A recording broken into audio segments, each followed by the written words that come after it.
ચાલો વિદ્યાર્થી મિત્રો, કાર્ય ઉર્જા અને પાવરમાં લાસ્ટ ટાઈમ થી આગળ જોઈએ.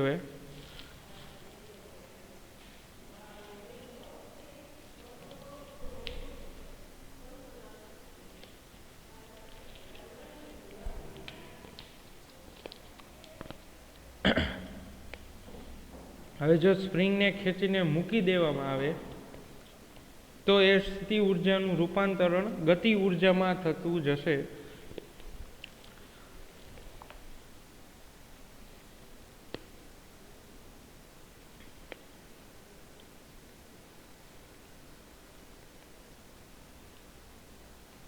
ચાલો ત્યારથી આગળનું જોવાનું છે. આપણે ગ્રાફ લેવાનો છે યાંત્રિક ઉર્જાનું. કુલ યાંત્રિક ઉર્જા એટલે સ્થિતિ ઉર્જા પ્લસ ગતિ ઉર્જા થશે.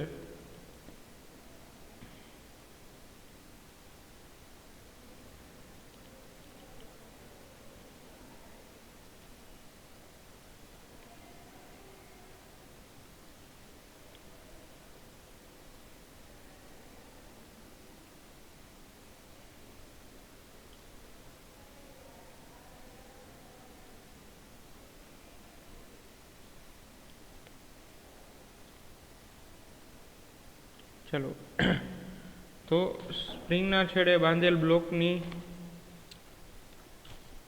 કુલ યાંત્રિક ઉર્જાના સંરક્ષણ નિયમનું પાલન થાય છે કે નહીં એ બતાવવાનું છે આપણે.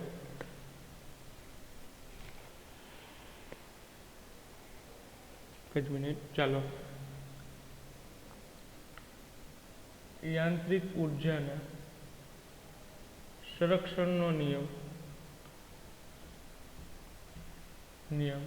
પાલન થાય કે નહીં, સંરક્ષણનો નિયમ પાલન થાય કે નહીં એ જોવાનું છે.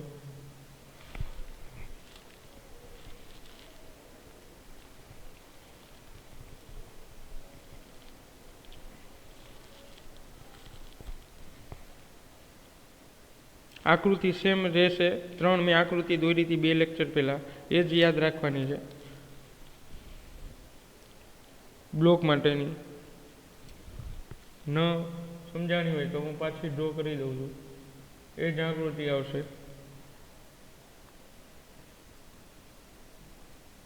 આ એમ માસનો બ્લોક, x બરાબર 0, કોઈ પણ સ્થાનાંતર નથી થતું, fs ઇક્વલ ટુ 0 અને સ્થાનાંતર નથી થતું એટલે x બરાબર 0, xની પોઝિશન 0, એટલે કોઈ પણ બાહ્ય બળ લગાડતા નથી. ત્યારબાદ આપણે એને ખેંચીએ છીએ એટલે આ પેચ વધી જશે, એટલે fs જે છે એ ઋણ મળે છે. પુનઃસ્થાપક બળ એટલે રિકોઇલ, એટલે આ એના પાછળ તરફ ખેંચશે, ધકેલશે. x છે એ ધન. આ ઓલરેડી આપણે જોઈ ગયા છે આકૃતિ, પણ જે લોકોને નથી ખબર એના માટે.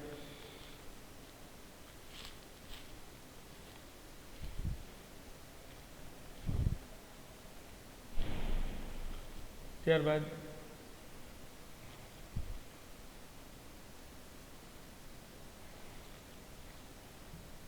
અને કમ્પ્રેસ કરીએ. એક મિનિટ.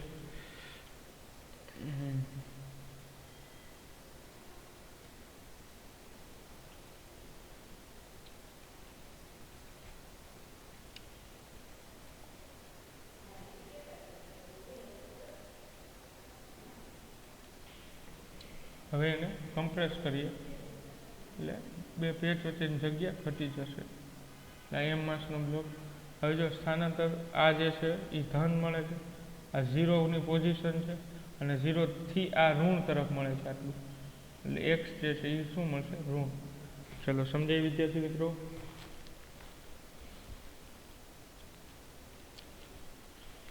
હવે એમ દળના બ્લોકને x બરાબર 0 માંથી xm સુધી સ્થાનાંતર કરીને અહીં સુધી ખેંચીએ અને પછી પાછો મૂકી દઈએ. સમજાય છે ને? આપણે શું કરવાનું છે? પહેલાં આ સ્થિર છે, પછી આને ખેંચવાનું છે, એટલે આટલું ખેંચાશે અને એટલું જ સામે ઋણ જે છે એ fs એટલે કે પુનઃસ્થાપક બળ લાગશે. હવે ખેંચીને મૂકી દઈએ તો આ ધનથી ઋણ સુધી સ્થાનાંતર થશે. અહીંથી અહીં સુધી આટલું સ્થાનાંતર થશે. ખેંચશો અને મૂકી દેશો એટલે એ થોડી કમ્પ્રેસ થશે. તો આ કાર્ય કરવાનું છે આપણે કે બ્લોકને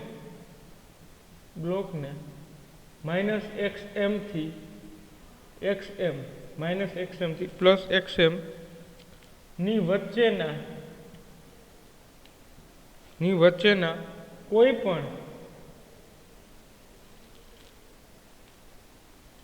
વચ્ચેના કોઈ પણ બિંદુ x બરાબર x સપોઝ કે કોઈ લઈએ સ્થાને હોય કોઈ પણ સ્થાને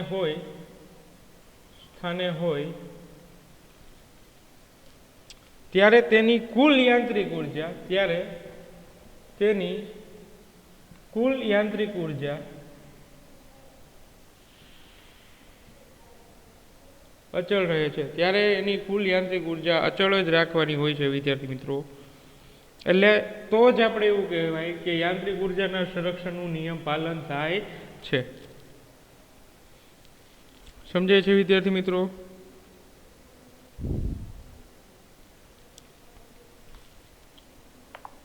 તો કુલ યાંત્રિક ઉર્જા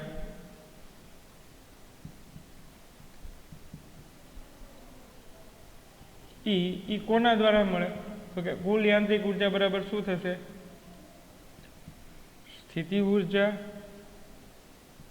પ્લસ ગતિ ઉર્જા એટલે ઈ બરાબર potential energy plus kinetic energy ચલો આ ફોર્મ્યુલા થશે આપણે આનું ધ્યાન રાખવાનું છે કે આ અચળ રહેવી જોઈએ કોઈ પણ કાર્ય થાય તો પ્રારંભની પોટેન્શિયલ એનર્જી અને કાઇનેટિક એનર્જી જે કંઈ હોય એ જ અંતિમની સ્થિતિ ઉર્જા અને ગતિ ઉર્જા એટલે પોટેન્શિયલ એનર્જી અને કાઇનેટિક એનર્જી રહેવી જોઈએ તો જ આપણે એવું કહી શકાય કે યાંત્રિક ઉર્જાના સંરક્ષણનું નિયમનું પાલન થાય છે સંરક્ષણ જે છે એટલે જળવાઈ રહે છે શરૂઆત અને અંતિમ બંનેનું સંરક્ષણ થાય છે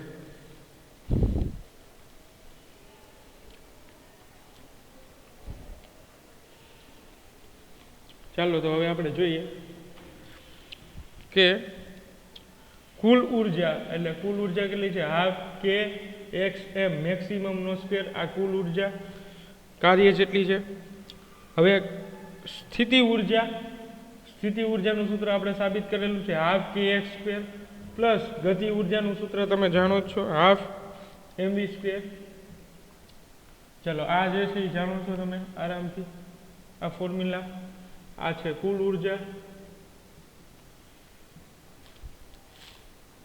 આ છે સ્થિતિ ઉર્જા અને આ છે ગતિ ઉર્જા સમજાય વિદ્યાર્થી મિત્રો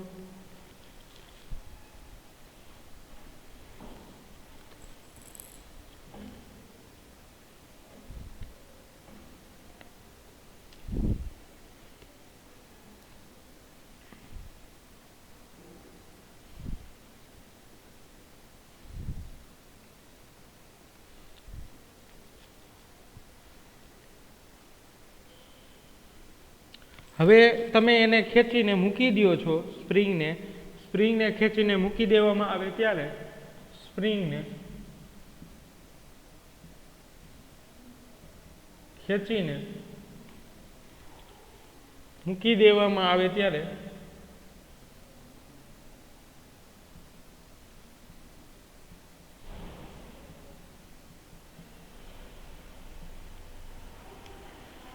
સ્પ્રિંગને ખેંચીને મૂકી દેવામાં આવે ત્યારે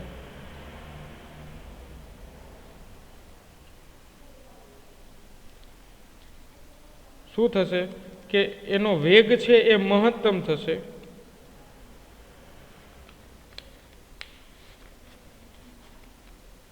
સ્પ્રિંગને ખેંચીને મૂકી દેવામાં આવે ત્યારે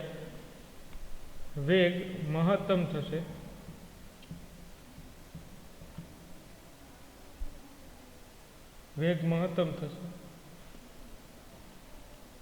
અને સ્થિતિ ઉર્જા શૂન્ય થશે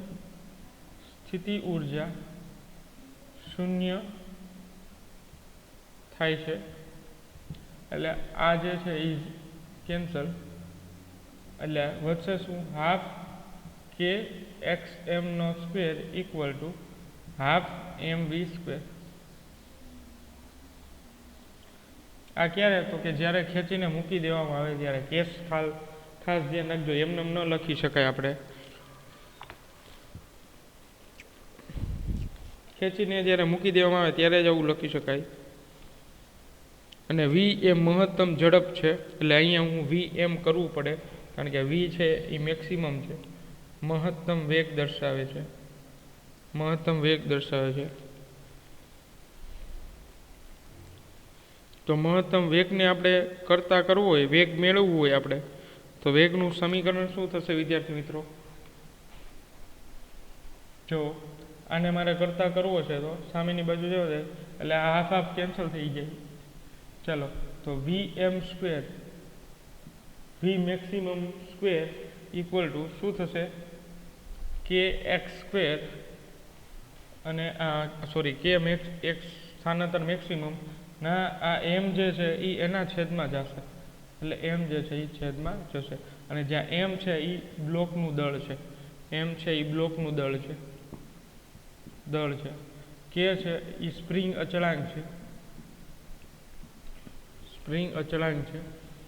અને એક્સ એમ છે એ સ્થાનાંતર છે, મહત્તમ સ્થાનાંતર, મહત્તમ બ્લોક દ્વારા થતું મહત્તમ સ્થાનાંતર. તો વી એમ બરાબર શું થશે વિદ્યાર્થી મિત્રો? આને અંડર રૂટમાં લખી શકાય, એટલે કે એક્સ સ્ક્વેર એમ ના છેદમાં એમ મેક્સિમમના, એટલે ટૂંકમાં રૂટમાં આપણે લખી શકાય જો વેગ મેળવવું હોય તો. તો વિદ્યાર્થી મિત્રો આ વેગનું સમીકરણ મળે છે કે જ્યારે સ્પ્રિંગને ખેંચી દેવામાં આવે ત્યારે એનો વેગ મેળવવો હોય તો એનો વેગ કોના ઉપર આધાર રાખે? તો કે સ્પ્રિંગ અચળાંક કે, સ્થાનાંતર એક્સ અને એમ, આ બધી વસ્તુ 3 વસ્તુ પર આધારિત છે કે સ્પ્રિંગનો મહત્તમ વેગ કેટલો બનશે. ચલો આરામથી અહીં સુધીનું ફોર્મ્યુલા જોઈ લો છોકરાઓ.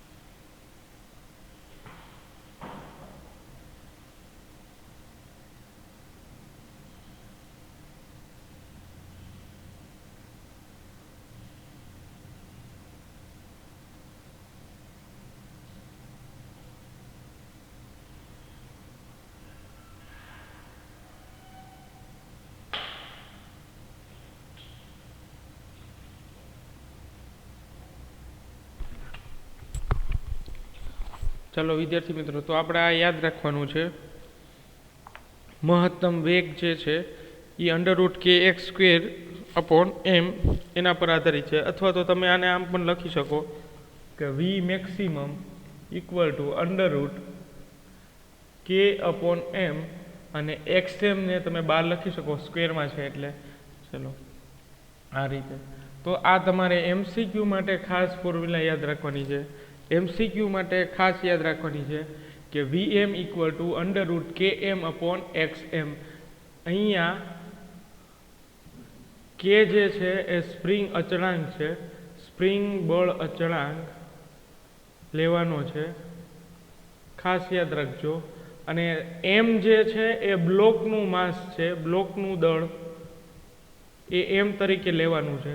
એટલે જો દળ વધારે હશે તો સ્થાનાંતર જે છે એ ઓછું થશે, ખાસ યાદ રાખજો. એટલે એમ છે એ બ્લોકનું દળ છે, કે સ્પ્રિંગનો અચળાંક છે, અને એક્સ એમ એ સ્થાનાંતર છે.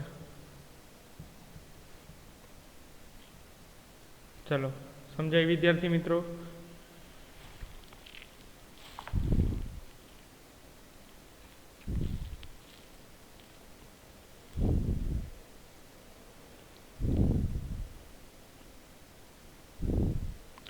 આમ કુલ યાંત્રિક ઉર્જાનું સંરક્ષણ એટલે કુલ યાંત્રિક ઉર્જાનું સંરક્ષણ એટલે કુલ યાંત્રિક ઉર્જાનું સંરક્ષણ એટલે ગતિ ઉર્જાનું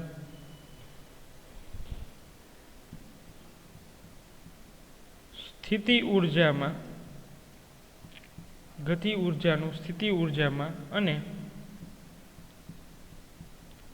સ્થિતિ ઉર્જાનું ગતિ ઉર્જાનું સ્થિતિ ઉર્જામાં અને સ્થિતિ ઉર્જાનું ગતિ ઉર્જામાં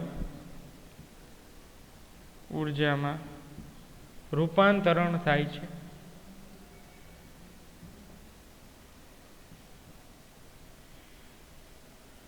તો આમ એવું કહી શકાય કે સ્પ્રિંગ માટે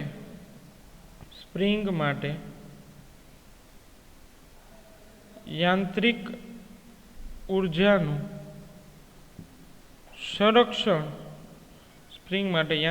સંરક્ષણ શક્ય છે, અથવા તો સ્પ્રિંગ જે છે એ યાંત્રિક ઉર્જાના સંરક્ષણના નિયમ પર આધાર રાખે છે.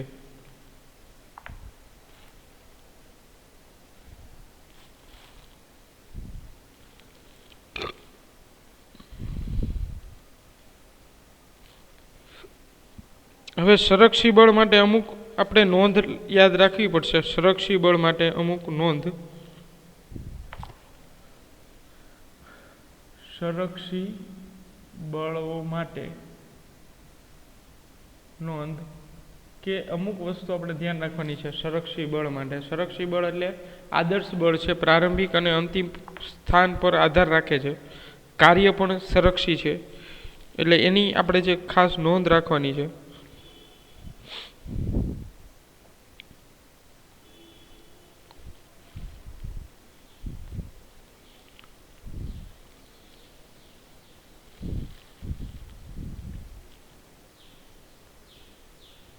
હવે બધા બળોનું જે છે એ સંરક્ષણ થતું નથી. જેમ યાંત્રિક સ્પ્રિંગ માટે જે છે એ સંરક્ષણનો નિયમ પાલન થાય છે, એમ બધા બળો માટે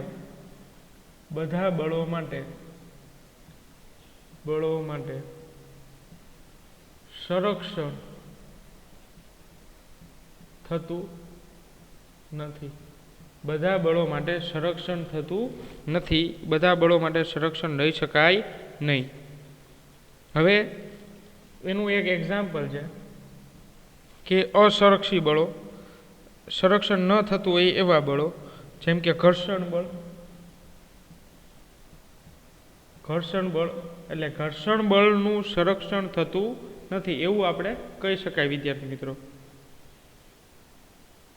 ઘર્ષણ બળનું સંરક્ષણ થતું નથી. ચલો,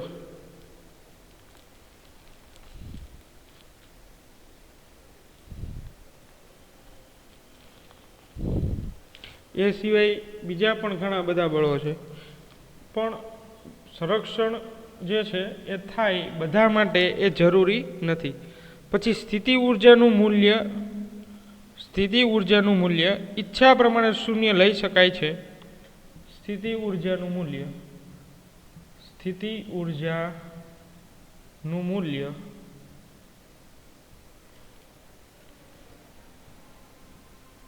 ઈચ્છા પ્રમાણે શૂન્ય લઈ શકાય છે. જેમ કે હમણાં જ આપણે આગલી થિયરીમાં લીધું હતું કે સ્પ્રિંગ માટે સ્થાનાંતર 0 છે. x બરાબર 0 માટે સ્થિતિ ઉર્જા શૂન્ય લઈએ, પૃથ્વીની સપાટી પર પણ સ્થિતિ ઉર્જા શૂન્ય લઈએ, તો આવી રીતે ઘણી જગ્યાએ સ્થિતિ ઉર્જા જે છે એ તમે શૂન્ય લઈ શકો છો. તો આમ આપણે સ્થિતિ ઉર્જા શૂન્ય લઈ શકાય છે.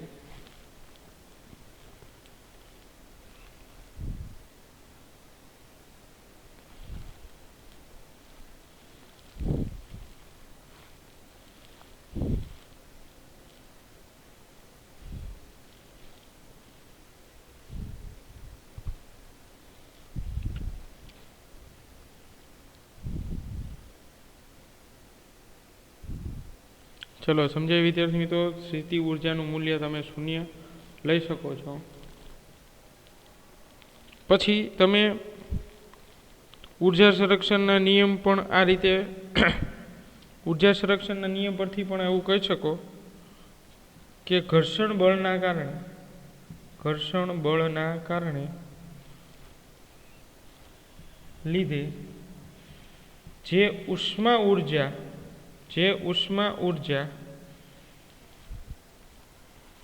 નો વ્યય થાય છે, નો વ્યય થાય ઘર્ષણ બળના લીધે જે ઉષ્મા ઉર્જાનો વ્યય થાય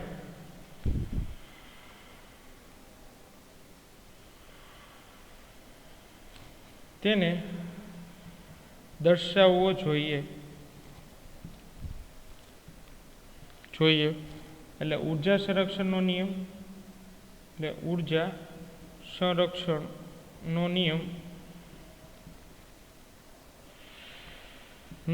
શું કહે છે? ઉર્જા સંરક્ષણનો નિયમ જો વિદ્યાર્થી મિત્રો, k plus v plus q equal to અચળ. તો એક રીતે જુઓ તો ઘર્ષણ બળ છે એ અહીંયા સંરક્ષણ થાય છે, પણ ક્યુ છે એ વ્યય થાય છે, એટલે સંરક્ષીમાં એનું સમાવેશ થતો નથી, અસંરક્ષી બળ છે ઘર્ષણ બળ એ. તો કે છે એને આપણે કુલ ઉર્જાના સ્વરૂપમાં લખીએ તો કે છે એ ગતિ ઉર્જા છે, જ્યારે વી છે એ સ્થિતિ ઉર્જા છે, ગતિ ઉર્જા, વી સ્થિતિ ઉર્જા, અને ક્યુ એ ઉષ્મા ઉર્જા છે. વિદ્યાર્થી મિત્રો યાદ રાખો, ઉષ્મા ઉર્જા છે, ગતિ ઉર્જા, સ્થિતિ ઉર્જા અને ઉષ્મા ઉર્જા. ચલો સમજાય?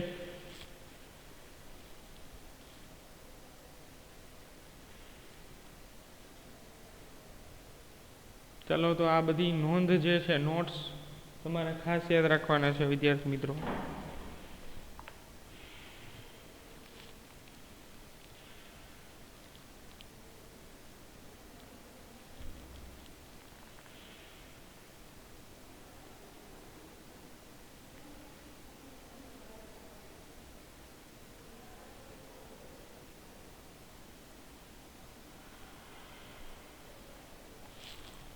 તો નોટ્સ ખાસ યાદ હોવી જોઈએ સંરક્ષણ બળ માટેની, એ એમસીક્યુમાં ખાસ પૂછાઈ શકે. પછી આ એમસીક્યુ માટે વીએમ બરાબર મહત્તમ વેગ સ્પ્રિંગને ખેંચીને મૂકી દો અને તમે વેગ મેળવવાનું કીધું હોય તો તમે આ રીતે વેગ મેળવી શકો. વીએમ ઇક્વલ ટુ અંડરરૂટ કે એમ ઇન્ટુ એક્સ એમ, અથવા તો તમે આ રીતે પણ લખી શકો V M equal to under root X square M upon M. જોઈ લો ઝડપથી, આટલું યાદ રાખવાનું છે તમારે.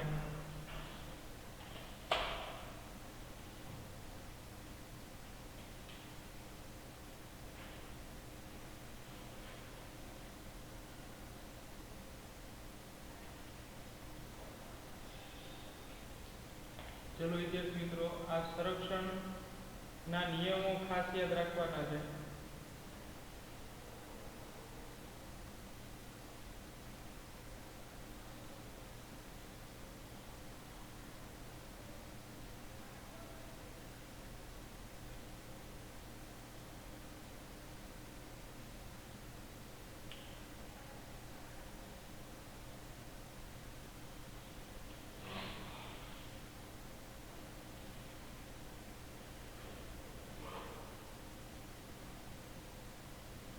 તો સંરક્ષણ માટે એક્સ સ્ક્વેર એમ હાફ કે સ્ક્વેર, ગતિ ઉર્જાનું સમીકરણ, બધાના સમીકરણ હાફના ફોર્મમાં જ આવશે. Half k x square, half m l square, half LI square. પછી ચુંબકીય માટે હાફ બી મ્યુ 0 સ્ક્વેર, પણ એ બધી હજી વાર છે તમારે, બી સ્ક્વેર અપોન 2 મ્યુ 0. પણ બધા જેટલા ઉર્જા સંગ્રહ માટેના છે અથવા તો કોઈ પણ ઉર્જાના છે એ એક સ્વરૂપમાં જ જોવા મળે છે.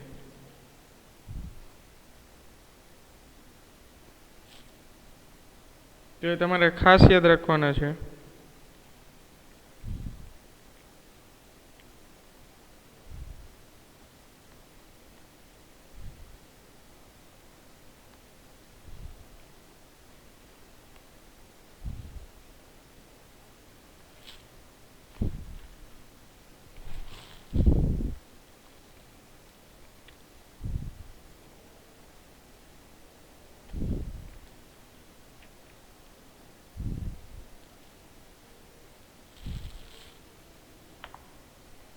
ચલો વિદ્યાર્થી મિત્રો, તો આના ગ્રાફ પણ યાદ રાખવાના છે ખાસ. એ હવે નેક્સ્ટ લેક્ચરમાં જોશું થોડા કેસ સહિત.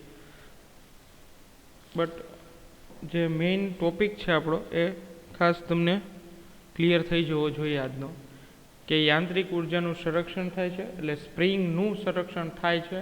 સ્પ્રિંગના MCQ પૂછે તો એ કન્ઝર્વેટિવ ફોર્સ છે. સ્પ્રિંગ દ્વારા જે થતું બળ છે, લાગતું બળ છે, એ કન્ઝર્વેટિવ છે, સંરક્ષી બળ છે.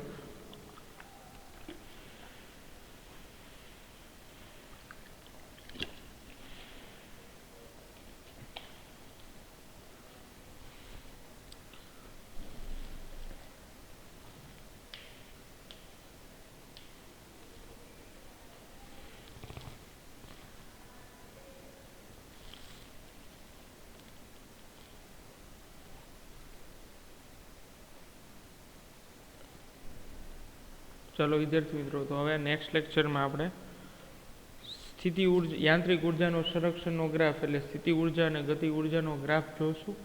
સાથે એક બે એક્ઝામ્પલ તમને આપીશ, અને બાકીનું જે છે વધારે એક્ઝામ્પલ તમને ચેપ્ટર નંબર 13 અને 14માં જોવા મળશે. આના તરંગો અને દોલનોમાં એના ગ્રાફ પણ આના જેવા જ કંઈક મળે છે, જે આપણે નેક્સ્ટ લેક્ચરમાં ડિસ્કશન કરવાની છે. એના રિલેટેડ જ ગ્રાફ છે. તો આજના લેક્ચરમાં આપણે આટલું રાખીએ.